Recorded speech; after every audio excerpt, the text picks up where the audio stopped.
When my mother-in-law was asked if I would be preparing the New Year's meal, she responded with a dramatic wave of her hands and a burst of laughter. "Absolutely not. That's impossible.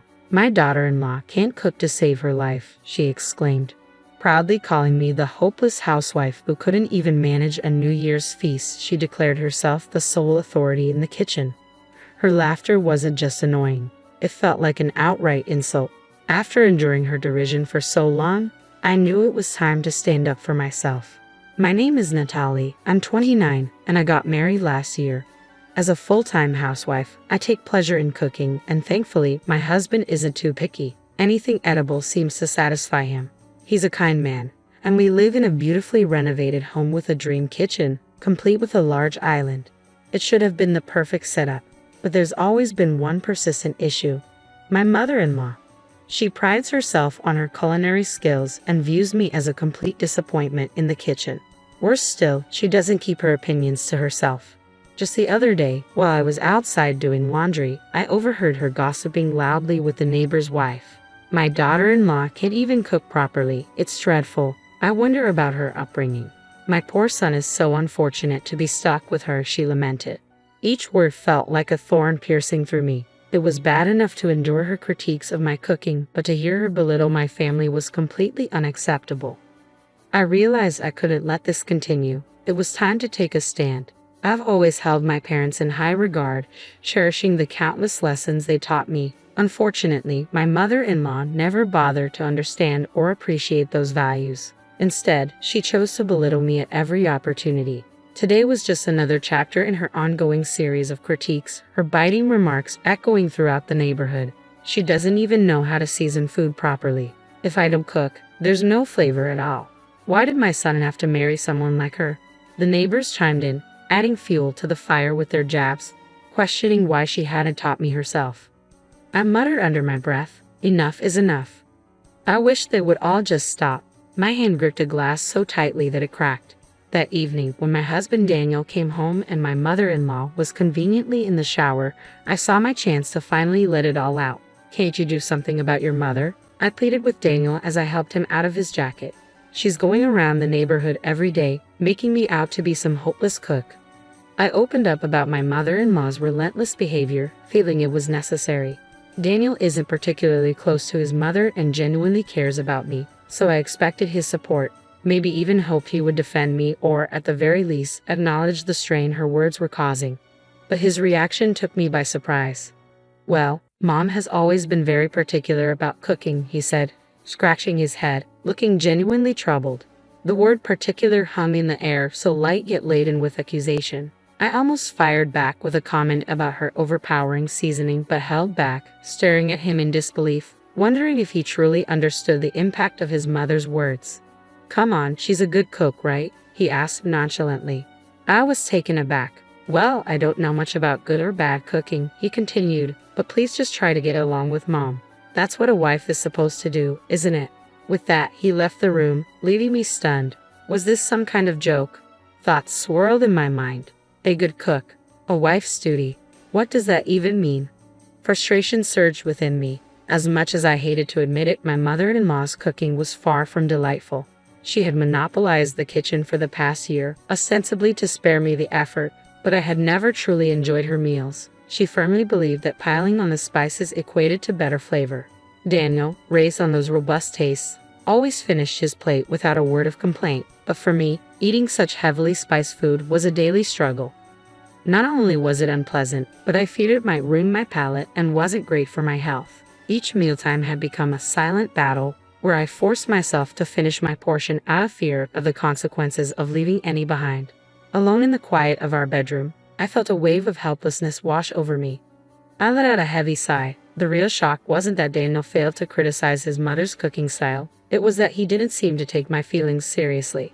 In moments like these, I found myself missing the familiar, comforting meals from my parents' home. As the year drew to a close, so did the anticipation for the New Year's celebrations. This would be my first New Year since marrying into this family traditionally marked by a large gathering and a feast prepared by my mother-in-law. However, instead of joy, I felt a sense of dread as I pondered how to navigate familial expectations and the overpowering flavors that had become a regular part of my life. When Daniel casually mentioned that it was customary for the family to gather and enjoy the feast prepared by his mother for New Year's, I couldn't help but silently question the tradition. Outwardly, I managed only a half-hearted "oh." It seemed the relatives who eagerly attended each year had grown to love her cooking, or perhaps they had simply become accustomed to it. Despite feeling a twinge of sympathy for them, I couldn't shake the slight dread creeping in.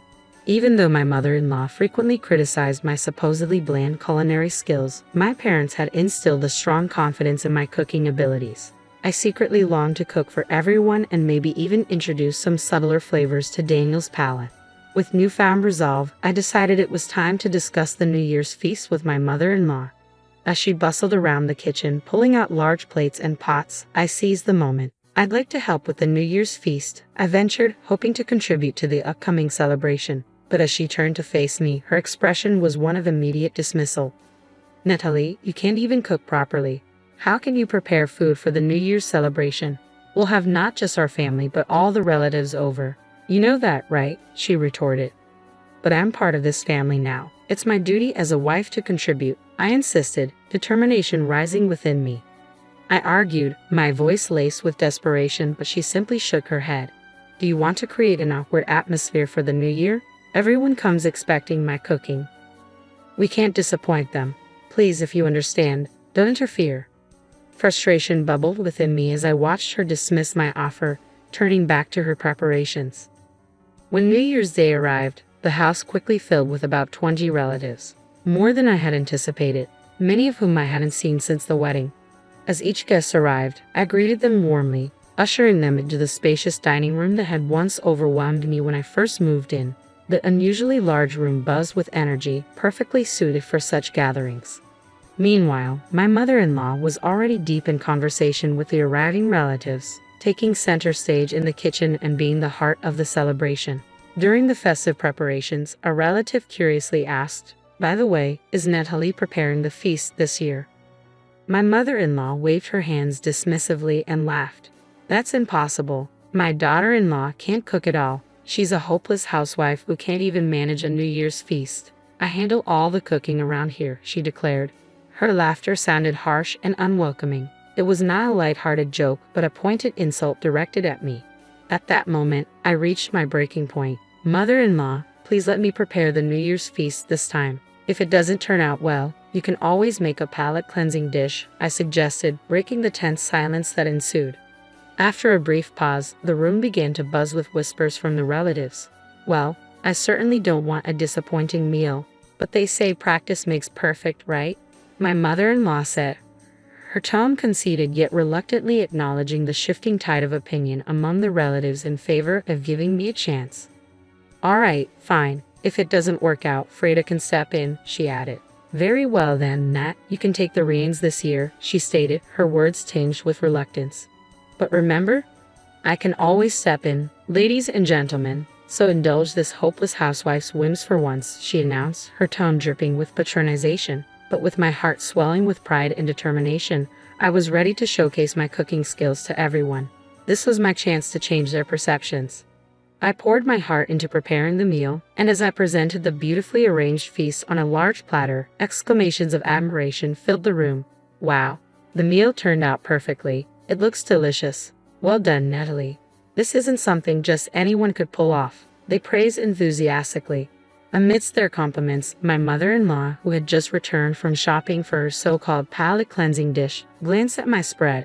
"It looks all right, I suppose, but it's probably bland," she remarked, emphasizing the word probably and clearly reluctant to acknowledge my success. Ignoring her comments, I focused on distributing paper plates and forks to the relatives, encouraging them to enjoy the meal. Meanwhile, my mother-in-law hurried back into the kitchen to prepare what she deemed necessary, keeping a watchful eye on us as if expecting to intervene at any moment. The relatives tentatively began sampling the dishes I had prepared.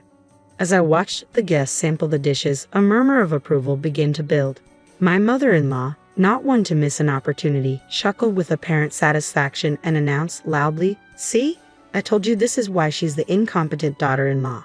She turned to the crowd, adding, "You don't need to force yourselves. I'll prepare the palate-cleansing dish right away." Tone dripped with triumph, as if she expected to salvage what she assumed would be a culinary disaster. However, her satisfaction was quickly overshadowed by the sounds of genuine delight coming from the dining room.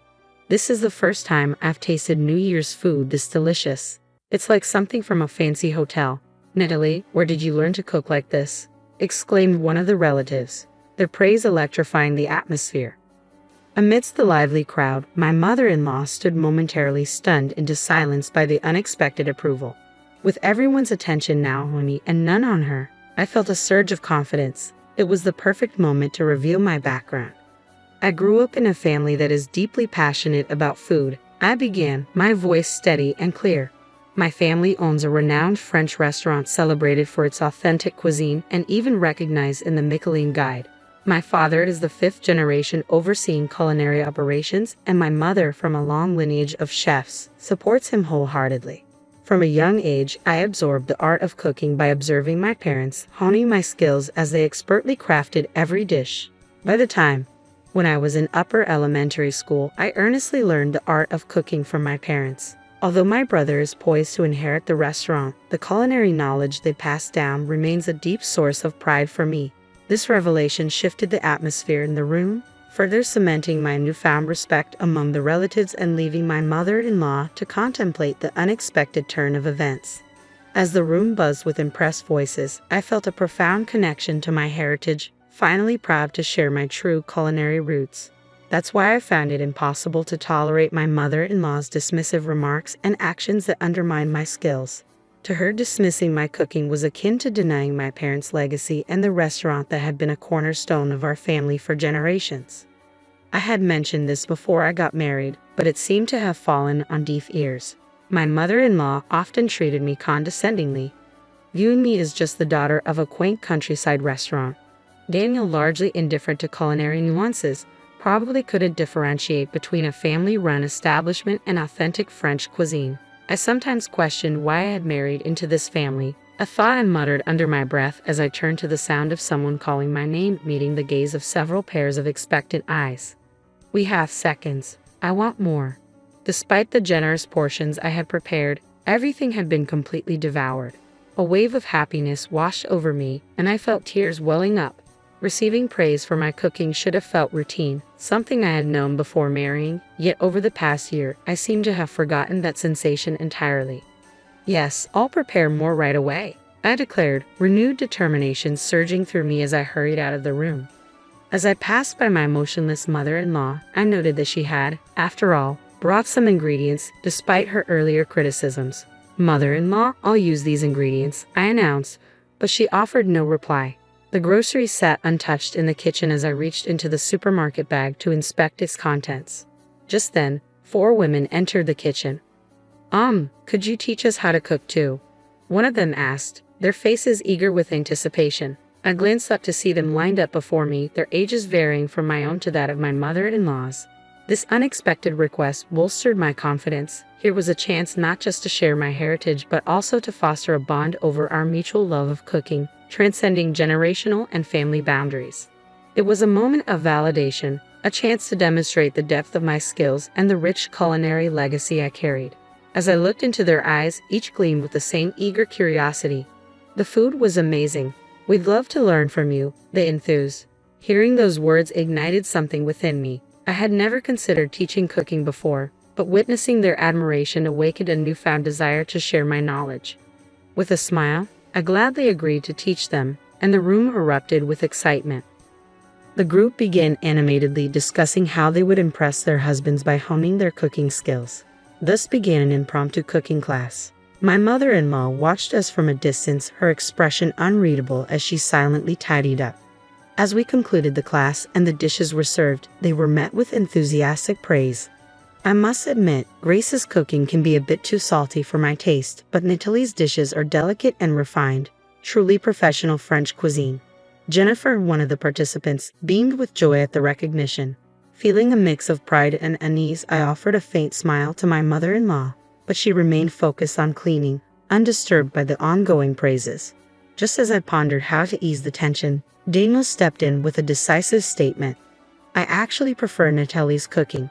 Mom's strong flavors have always made me concerned about salt and health. Going forward, Natalie should handle the cooking regularly." His words seemed to take my mother-in-law completely by surprise, and before long, she quietly withdrew to her room.